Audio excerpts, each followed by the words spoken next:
Το μέλλον εκείνη η ευτυχία στην ελληνική οικογένεια που στηρίζεται σε υγιείς ανθρώπους, ελεύθερους από τα βρώμικα πάθη. Αυτή είναι η ανεκτήμητη προσφορά της Εκκλησίας στην πατρίδα μας, του Ευαγγελίου.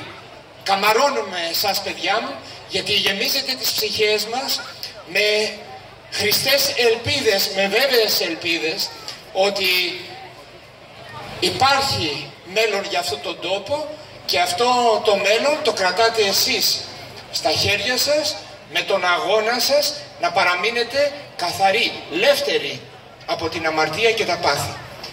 Να σας χαίρονται οι καλοί σας γονείς, να σας χαίρομαι κι εγώ μαζί τους. Χίλια καλά και ευλογίες να σας σκεπάζει ο Χριστός και η πονεμένη μαυρομάτα Παναγιά μας σε όλη σας τη ζωή. Συγχαρητήρια θερμά. Καλό καλοκαίρι. Καλή κατασκήνωση.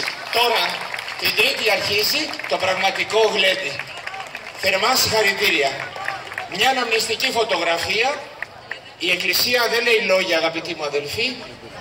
Έργα. Αυτά είναι τα έργα της Εκκλησίας. Όχι δικά μου, των γονιών τους. Να, πολλές από τις μητέρες, έτσι. Γιατί οι γυναίκες κρατούν σαν μάνες και σαν σύζυγοι το μέλλον της ελληνικής οικογένειας, το μέλλον αυτού του τόπου, του κόσμου όλου. Να σας χαίρονται οι καλοί σας γονείς, να σας χαιρόμαστε κι εμείς, καλά μου παιδιά. Συγχαρητήρια, με το χαμόγελο, με δύναμη, με πίστη, με την ευλογία του Χριστού κάτω από τη σκέπη της Παναγίας μας.